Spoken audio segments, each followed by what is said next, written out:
Jadi kalau tadi dari IBM itu ada, mungkin saya switch dulu ke ini sebentar. Tadi udah perkenalan. Jadi, nah ini di dalam Python itu ada namanya statement seperti ini. Jadi kalau Anda tadi mau menulis kalimat gitu, pernyataan, ekspresi, itu di Python, nah itu biasanya didahulukan dengan print sama kayak model C ya. Nah ini untuk ininya bisa double quote atau single quote, masih fine. Kemudian itu untuk statement. Kemudian kalau apa namanya? Nah, seperti ini nanti kalau Anda jalankan, kalau di running jadi keluar seperti ini. Nah, ini pakai satu kan, pakai single quote, jadi bisa double. Tapi kalau Python versi berapa ya? Versi 2 kalau nggak salah itu. Nah, yang nggak pakai apa namanya, nggak pakai kurung gitu, tapi pakai space. Tapi kalau untuk Python 3 itu dia udah pakai kurung, tanda kurung. Oke, kemudian yang berikutnya itu adalah tipe data. Nah, ini biasanya berlaku lah ya, umum untuk tipe data, ada integer, ada float gitu ya. Jadi kalau Anda udah pernah belajar pemrograman sebelumnya, pasti Anda udah nggak aneh gitu dengan tipe data. Jadi kalau tipe data integer itu bilangan bulat, negatif, positif, 0 itu integer. Tapi kalau ada desimal, nah itu namanya float. Kemudian kalau ini namanya string. Jadi yang tadi ditulis kalimat, bedanya karakter dengan string. Kalau string itu terdiri dari beberapa karakter gitu ya. Jadi tipe datanya ada string. Nah, kemudian untuk memahami tipe data ini Anda harus tahu nah ini untuk tipe integer ya. Jadi integer itu positif, negatif, termasuk juga dengan 0 seperti biasa. Kemudian kalau float, nah ini kalau float itu dia punya desimal kan. Jadi 0 integer termasuk di dalamnya, di dalam float. Makanya kalau Anda belajar apa namanya di komputer itu, organisasi komputer, itu Anda akan belajar berapa bit yang dibutuhkan oleh tipe data gitu. Nah, untuk float itu bitnya tuh lebih panjang dibandingkan integer. Sehingga kalau Anda, misalkan Anda punya variabel X ya, misalkan variabel X-nya itu sama dengan 3. Nah, kemudian dia integer. Kemudian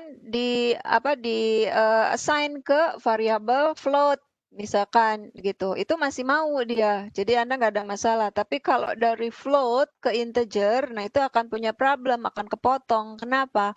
Karena memang di memorinya untuk integer itu lebih pendek dibandingkan untuk float. Jadi nggak bisa Anda convert nge-assign ke yang lebih panjang. Nah, contohnya ini ini adalah 0, sekian dan seterusnya. Nah, itu tergantung nanti bilangan desimalnya itu berapa titik di belakang koma. Oke, nah di sini nih. Jadi terkait dengan perbedaan tipe data tadi, nah itu tadi yang harus hati-hati. Jadi kalau dari integer ke float bisa, tapi kalau dari float ke integer, nah itu pasti Anda akan beberapa masalah gitu ya. Ini contoh dari konversi. Mungkin kita if you cast a float to integer, you must be careful. Nah, Anda lihat di sini kan. Jadi kalau Anda casting nilai tipenya float ke integer, nah itu hati-hati karena nanti ada yang hilang atau bahkan error gitu ya, nggak bisa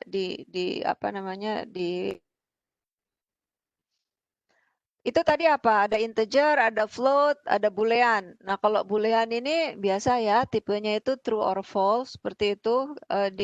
Tentunya di Python juga pastinya ada gitu ya. Jadi tipe data boolean, jadi cuma 0 dan 1.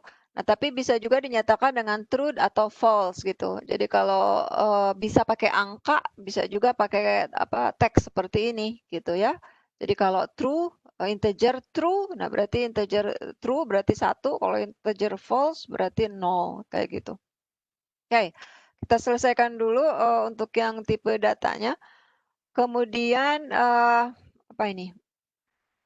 If you cast 0 to boolean, you get false. Oh, ya. Jadi apa namanya, ya sama seperti tadi ya, kalau dia kita assign sebaliknya, nah itu juga akan bermakna sama kayak. Nah, itu untuk tipe data, saya pikir apa namanya, nggak ada masalah ya. Kemudian untuk variabel, nah ini variabel sama expression. Untuk expression operasi matematik seperti biasa. Nah, ini cuman perkenalan aja lah, di matematik juga banyak. Ini positif, negatif, itu operator. Kalau angkanya itu disebut dengan operan, seperti itu. Kemudian ini ada apa expression-nya. Saya stop nanti sampai ini ya, kita selesaikan sampai expression dulu. Nah, ini untuk ekspresi matematik. Nah, ini ada namanya apa pembagian gitu. Jadi kalau 25 div 5 ya tentunya itu bulat 5.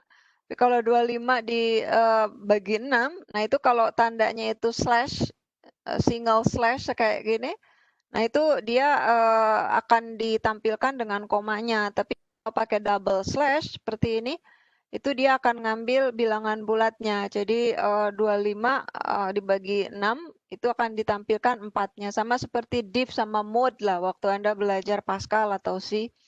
Itu kalau mode itu hasil baginya gitu kan. Tapi kalau div itu disampaikan semuanya, ditampilkan semuanya. Kemudian di Python juga sama ya, karena memang dari C sih. Jadi kalau di ekspresi matematik itu kita punya apa ada urutan gitu ya. Jadi misalkan perkalian itu urutannya dibandingkan penjumlahan, walaupun Anda nggak pakai tanda kurung. Nah itu maka Anda harus utamakan yang perkalian, jangan yang penjumlahan dulu. Kalau perkalian pembagian itu setara gitu, jadi Anda boleh salah satunya. Tapi kalau Anda pakai tanda kurung, tentunya prioritaskan tanda kurung dulu. Kalau misalkan 60 tambah 30, nah pasti itu dulu. Sama lah juga di apa Python kayak gitu. Nah kayak gini. Jadi ini diutamakan seperti itu ya. Oke, kemudian masuk ke variabel. Nah, variabel itu adalah tempat menyimpan data ya. Jadi variabel kalau di Python itu kita menggunakan tanda sama dengan. Jadi seperti itu. Jadi variabel itu ada aturannya penulisannya gitu ya. Jadi kita ada konvensi untuk penulisan variabel seperti itu. Jadi ini contohnya kita melakukan assignment, namanya assignment. Jadi my variable sama dengan 1 dan seterusnya. Ya, ini juga sama seperti itu. Nah, di sini apa namanya variabel contohnya misalkan X sama dengan 160, Y sama dengan X dibagi 60. Nah, bahkan ini di 160 dibagi 60 dapat sini ya. Nah, itu kita kalau mendefine variabel ya berarti kita tuh sudah mengalokasikan address di komputer, di memori. Jadi artinya kalau kita punya 2 variabel, kita udah punya 2 alamat yang digunakan gitu. Jadi itu makna dari penggunaan variabel ya. Apa namanya terjemahannya seperti itu. Oke. Jadi contohnya misalkan, nah misalkan saya coba. Nah, kalau di Python itu memang nggak kayak di C atau Pascal yang kita harus define tipe gitu ya. Jadi dia kalau misalkan kita mengassign sebuah variabel, let's say misalkan, bentar. Udah kelihatan ya Python-nya ya? Apa Jupyter-nya ya? Jadi misalkan saya mau mengassign nilai X sama dengan 3 kayak gitu. Nah, kita nggak perlu apa namanya, menyatakan bahwa ini integer apa float ya gitu. Jadi nggak ada namanya kalau di C kan dulu kita nulis gini ya, integer X sama dengan 3 gitu kan. Nah, kalau di sini nggak usah gitu. Nah, kalau terkait dengan defaultnya, saya sih kadang kalau kita nulis 3,0 berarti ini float gitu aja sih. Jadi kita tidak ada apa deklarasi variabel, Mas. Cukup jelas, Mas? Oh, baik. Beda ya kalau kamu dulu pernah pakai Pascal atau apa gitu, itu harus di-declare. Nah, kalau di sini enggak. Jadi langsung aja dia. Kalau emang kita mau menyatakan X itu float, ya sudah pakai koma gitu. Gitu maksudnya. Oke, Ya, oke, saya akan bahas terkait yang tadi sebelum masuk ke ke tuples-nya. Jadi, nah ini contohnya ya. Nah ini, jadi misalkan ini adalah tadi ekspresi gitu kan, statement di sini pernyataan. Jadi misalkan seperti ini, nah Anda bisa, langsung aja gitu. Misalkan ini kan string kan, jadi nggak usah Anda nulis dulu declare string, langsung aja message sama dengan apa, print apa gitu. Nah, seringkali kita misalkan, ini contoh ya, misalkan ini kan udah benar nih kalau di-run seperti ini. Tapi kalau misalkan Anda salah nulis gitu, misalkan variabelnya begini, nah itu kan akan muncul error gitu. Nah ini errornya juga ada di bawahnya seperti itu. Nah, Anda bisa lihat di sini name messages is not defined. Berarti dia nggak ngebaca messages ini apa gitu. Padahal di atasnya message gitu kan. Jadi ada di sini gitu. Jadi Anda bisa bisa baca. Nah, ini contohnya. Kemudian tadi bisa pakai single quote, bisa pakai double quote sebetulnya. Untuk sorry. Nah, ini. Gitu. Jadi udah, nah ini enaknya kan kalau kalau di Python kalau Anda ngetik itu apa ya namanya ya, misalkan tes sama dengan ini udah langsung muncul 2 gitu ya. Tapi kalau zaman dulu itu kita harus ingetin tutupnya gitu. Jadi double quote awal, double quote akhir. Sekarang sudah enak banget lah pokoknya kalau belajar programming. Oke, itu contohnya. Ini ada convention nih. Convention dari cara penamaan variabel. Jadi variabel itu bisa mengandung, pastinya bisa huruf, angka, bisa underscore gitu ya. Jadi tapi nggak bisa dimulai dari number. Jadi Anda jangan memulai nama variabel itu dengan angka ya. Jangan, tapi Anda boleh menggunakan underscore di awalnya gitu. Kemudian juga ya ini konvensi aja kalau bikin variabel itu yang merepresentasikan maknanya ya. Kadang ada mahasiswa tuh bikin variabel tuh ngasal namanya tuh apa gitu. Sebaiknya dihindari. Spaces are not allowed, jadi nggak boleh Anda menuliskan spasi di sini, misalkan message text gitu kan. Nggak boleh, jadi dia invalid nanti. Nah ini karena Anda pakai space. Jadi kalau mau misalkan ada 2 kata gitu, pakai aja underscore biasanya.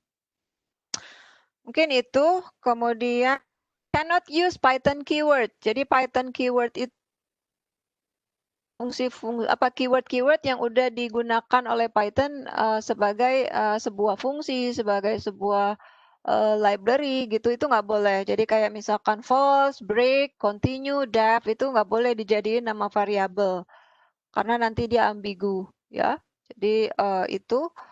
Kemudian, nah ini variable should be descriptive seperti tadi saya bilang ya, jadi nggak terlalu panjang juga, tapi nah ini kan kayak number of wheels on a motorcycle, ini kepanjangan gitu.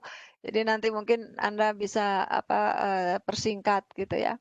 Be careful about lowercase. Nah, misalkan lowercase, karena di dalam Python itu ngaruh.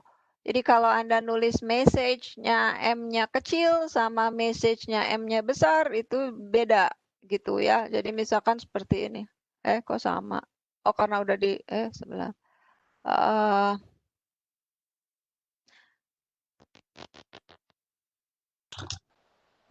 Bentar. Dia ini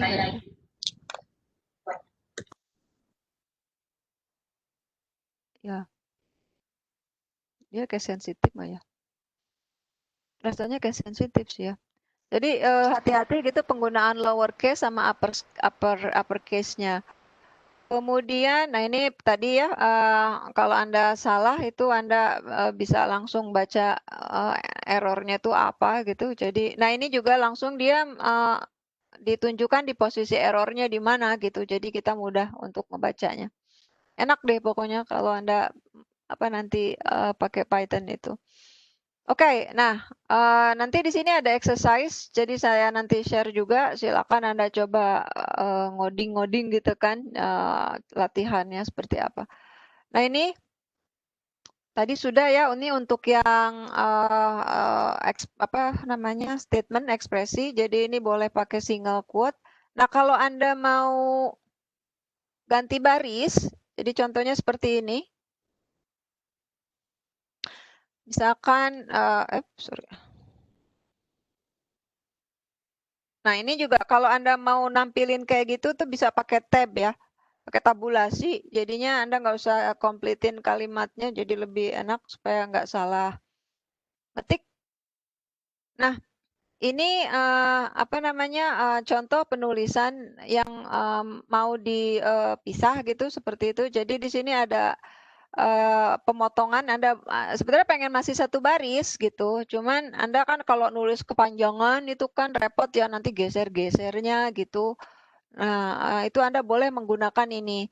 Tapi kalau Anda mau nulis multi-line, jadi ini supaya Anda pengen nampilin satu baris, cuman nulisnya nggak mau ribet gitu, nggak mau ke samping gitu ya. Jadi Anda bisa gunakan tanda itu. Kemudian kalau mau pakai multi-line, nah ini Anda boleh menggunakan tanda double backslash seperti itu. Jadi ini contohnya. Nah, kalau mungkin Anda lihat di sini apa namanya, ini ada simbol ya, ini nggak langsung pakai double quote nih di sini, jadi agak sedikit beda supaya Anda langsung apa namanya, nanti si interpreternya itu langsung tahu bahwa ini tuh langsung ke bawah gitu. Tapi kalau misalkan Anda nulisnya tadi pakai ini, nah ini mungkin akan error gitu ya. Jadi Anda cara sama seperti nulis ini loh, komen. Nah, kalau Anda mau komen, nah itu Anda bisa langsung pakai apa namanya sekaligus gitu, seperti ini. Jadi nggak perlu pakai backslash beberapa kali, ya. Jadi Anda boleh pakai itu. Nah ini dia. Jadi kalau di Python sama juga. Nah ini yang disebut dengan object oriented, Mas. Ya, Mbak. Jadi object oriented itu ciri khasnya bahwa dia itu punya function setelahnya gitu. Jadi contohnya misalkan seperti ini. Jadi di sini ada first name kan, first name Eric. Kemudian dia apa namanya print first name, pastinya namanya Eric kan. Nah dari sini kemudian ada first name titik title. Nah ini apa jadi ini yang dimaksud dengan object oriented. Jadi kita punya apa namanya punya. Nah ini kalau Anda tab-nya ditekan, nah ini ada beberapa function ya, ada beberapa fungsi yang bisa Anda gunakan. Ini yang dimaksud dengan object oriented tadi itu. Jadi nggak perlu diingat juga kalau Anda butuh sesuatu terus lupa apa ya, oh oke, title kayaknya gitu kan. Nah Anda bisa langsung masukkan seperti itu. Contohnya misalkan. Jadi itu yang dimaksud dengan object oriented tadi.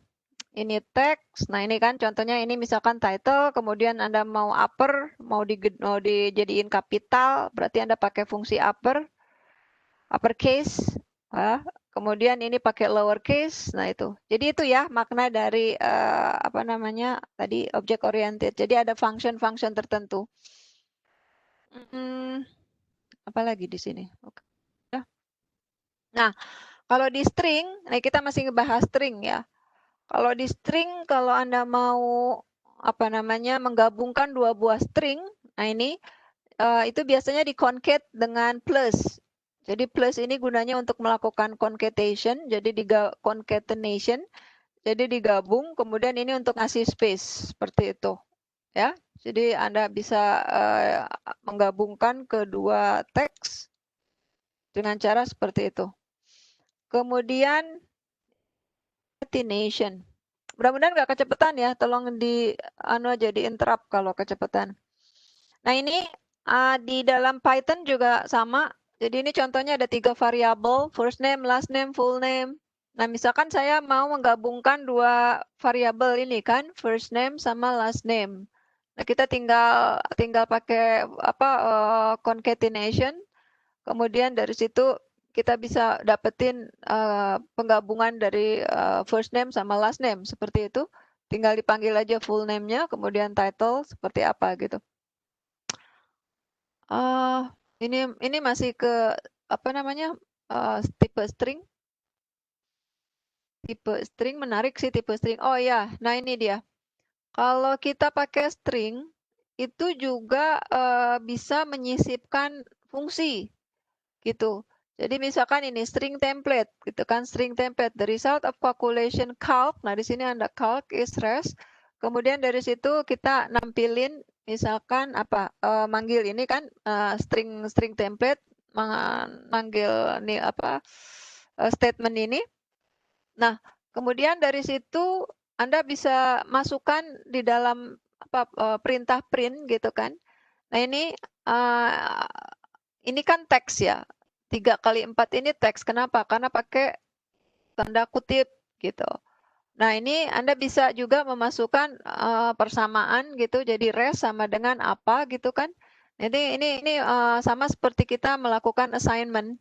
Jadi ini operasi matematik tapi ada di print gitu. Itu bisa seperti itu. Jadi banyak banget ya untuk yang string, nanti silakanlah dibaca buku manualnya gitu. Nah, kemudian yang untuk perintah print juga kita bisa apa namanya menggunakan beberapa wildcard namanya ini tuh ya kalau di programming. Jadi ada white space seperti itu. Silakan nanti ini gampang lah ya untuk masalah ini sih. String. Oke, saya masuk ke tadi variabel. Jadi untuk variabel sekali lagi ada integer, ada float seperti itu. Nah, ini seperti biasa aja operasinya. Nah, ini kalau tadi div ini div berarti ditampilin sampai komanya. Kalau misalkan ini maka Anda cuman kayak mode gitu. Jadi dia cuma nggak nampilin komanya gitu, jadi hasil baginya aja. Ini oke. Ya, jadi ini yang tadi itu yang ada di slide ya. Jadi Anda harus tahu peringkat dari operator. Ya, jadi operatornya itu kali lebih tinggi daripada plus seperti itu. Ini biasanya kalau di ujian itu suka keluar gitu di tes-tes tingkatan dari operator. Ini untuk floating. Jadi floating juga nggak perlu di-declare di awal gitu, dia floating tapi langsung aja dia pakai koma, itu artinya sudah float. Kemudian jumlah desimal ini bisa diatur. Jadi kalau Anda mau ngatur jumlah desimal mau berapa gitu, itu nanti bisa di printnya itu diatur Anda mau nampilin berapa. Oke. Ini, nah ini dia. Ini kenapa false? Jadi 3 dikali 0,1. Nah, ada tanda sama dengan. Apa artinya? Ada yang tahu enggak? Bedanya apa? Sama-sama dengan. Ada yang tahu? Kalau sama dengannya double itu untuk ngecek dengan ini sebelahnya itu. Comparison. Ya. Ya, perbandingan. Ya, perbandingan, betul. Kalau sama dengannya 1, itu assignment. Assignment itu memberikan nilai ke sebuah variabel. Tapi kalau sama dengannya 2, ini comparison. Artinya kita membandingkan, bukan assignment. Kalau nilai ke sebuah variabel. Tapi kalau comparison itu kita ngebandingin. Berarti kalau comparison apa tipe datanya? Boolean